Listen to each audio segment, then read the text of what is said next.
Welcome to my channel. I'm Sue and we're here at Blue Heron Hill. And today I'm digging in the dirt. Let me show you what I'm doing. I have a tray of seedlings. We have some spinach. We have some butter crunch lettuce. We have some dwarf kale. This is going in the garden today and it is just the end of March. I've had a plastic tarp over this garden, warming it up.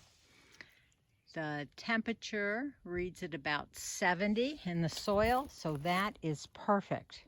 So come along with me because I'm planting. All right, time to start digging in the garden. It's a beautiful, beautiful spring day. Temperatures into the lower 60s today. The soil temperature has reached 60 degrees, and I think I'm safe to at least plant some of my cool weather crops. So I'm going to start with first, this is a variety of kale. It's dwarf kale, and I am going to use this cute little tool that I have, which used to be a spatula, and the silicone spatula part broke off. But this works so well in digging out these little seedlings out of their tiny little cells here. There you go.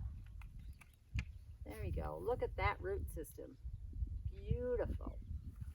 And it also works for digging a small little hole, put them in the ground. I've never grown this variety before. Not a giant, fantastic kale fan, but this said dwarf kale. And this should do well in this cool part of the spring, the early spring.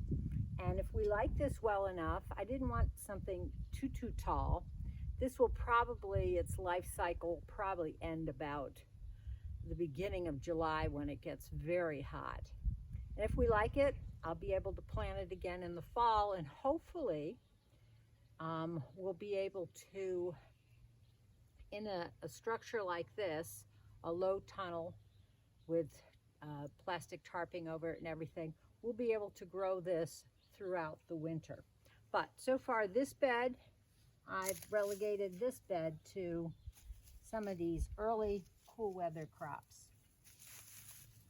I've got a little detritus here, but I just brushed that aside, and then I will just use this as a little mulch around each one of those tiny little seedlings.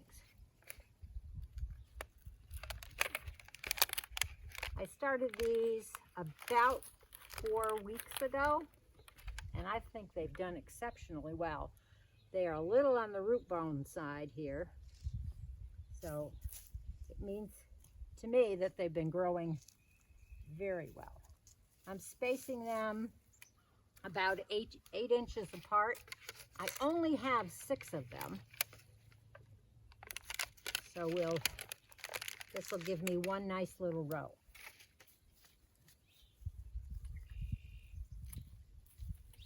There we go.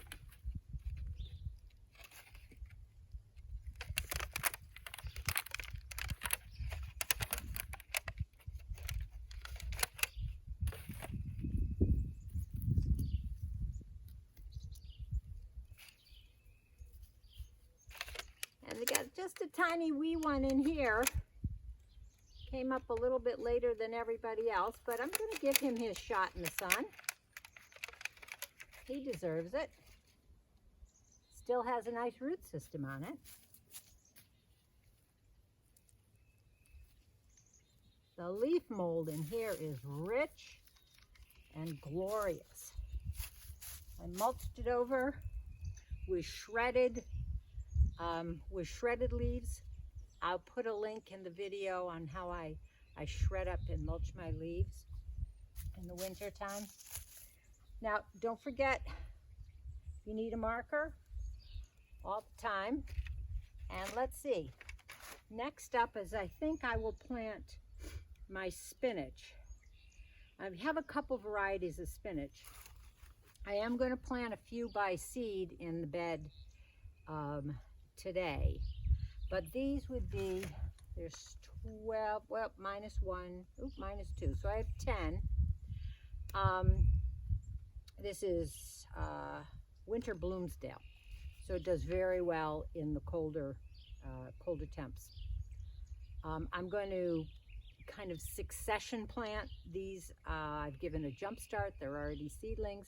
I'll plant a couple more, well, probably one more row of seed, wait a couple weeks, plant another row, and we'll see how those do, and maybe even plant a third row. Spinach won't do too well when things get a little bit warmer in June, and they usually bolt by then. But let me go and get these started.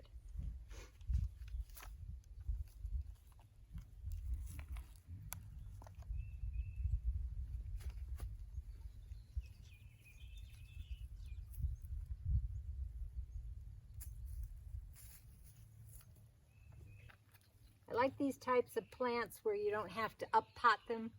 Just saves you another whole step. You can take them right out into the garden.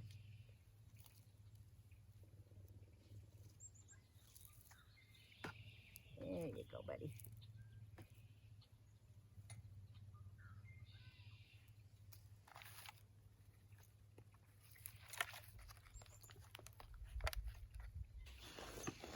Okay, next up is some lettuce, butter crunch lettuce, one of my favorites. These I'm also going to throw in some seeds too. With my 2 rows of spinach, I left 2 more rows to plant seeds. I'll then plant these butter crunch in this row here. Leave a couple more rows so I can do some succession planting of the lettuce. Let's see. So, I do have one of those square foot gardening devices, you know, where you can properly place everything. I'm going to get that out to do the lettuce, but since I have seedlings, I'm not going to use that. I'm just going to use my regular spacing techniques. Okay, my guess is there's some good hardy lettuce, good hardy root system. Very, very densely, not too overcrowded. Anyway, so in goes. I'm dreaming of a big, beautiful salad. These are going in about every 6 inches.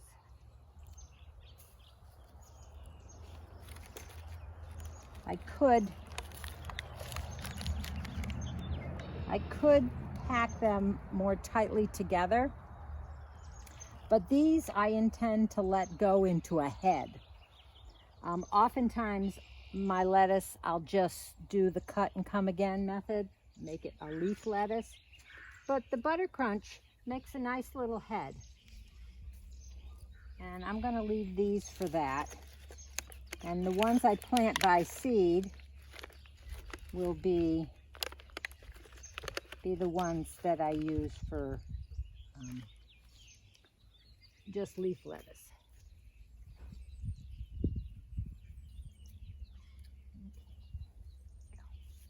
All right, I'll be back when I finish these.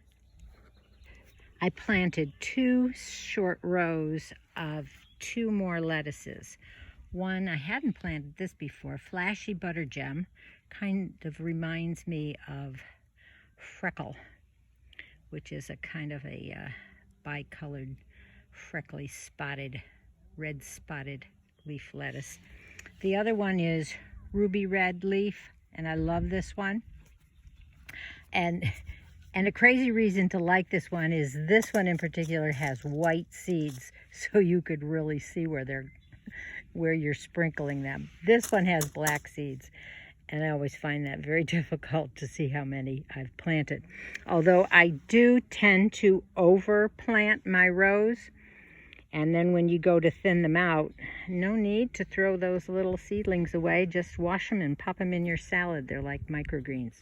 What I do when I have to get into the middle of my bed is I'll put 2 cedar planks down across, and then I can kind of kneel my way across the bed without compacting the soil, which you really don't want to do because it makes it harder on the root systems of the plants.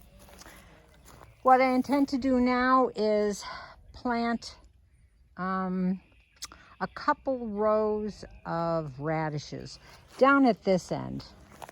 I probably underneath these here. And I'm going to save that center portion for another week. I'm going to just kind of broadcast some more lettuce seeds in there and use them for cut and come again leaf lettuce. So this is good. One bed just about done.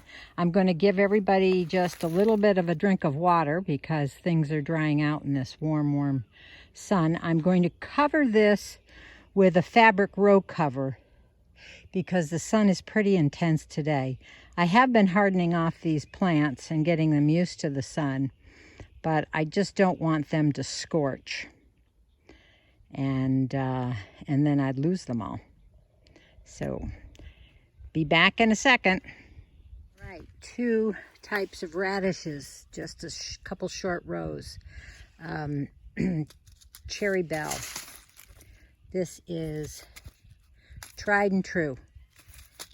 And I like radishes in the springtime. They're much sweeter. They don't grow well in the summertime. You can also get in a couple crops in the fall. This is really what I like. Days to maturity, 22 days. That's just a little over 3 weeks. This is a great radish, French breakfast. I will plant a row of those now too, and probably in about 10 days, 2 weeks, I'll plant more radishes. But as I was preparing my bed, look what I found. Yes, this was my carrot bed last year. And we had a carrot that lasted through the winter. Anyway, you never know what spring surprises that you will find in your garden. Okay, back to planting. Here's a tip. We have well water, and so I filled this from the outdoor spigot, and the temperature probably was at about 45 degrees. I'm letting it set out in the full sun so it warms up before I actually water my seeds in and water those tender little seedlings in. They're undergoing a shock right now from being transplanted out into the garden, into full sun. I don't want to shock them again with a cold water douse. So let your water sit up and let it come to, a good temperature. My soil temperature is above 60, so I certainly want my water at least to be about 60 degrees. I've also put in a cup of worm castings, and I'm just going to let that set in there too, and that will make a little bit of a worm casting tea. My seedlings have been getting some fish emulsion once a week, diluted to 1/4 or half strength that's recommended on the bottle. And I just want to keep giving them a little extra, even though my garden has been amended with compost. Just a little boost because they are undergoing some radical changes in their little lives right now. There it is. They're all watered in. They've got a little bit of a blanket over them, more for protection against the hot rays of the sun than for cold because it's into the 60s right now. But thank you for following me on this journey, on this beautiful spring day, so I can get out and dig in the dirt. I hope you're having a nice day today also, and you get the opportunity to go out and dig in the dirt. So subscribe if you haven't. Give me a thumbs up, comment, ask questions, and I will see you on the next video. Happy gardening. Bye-bye.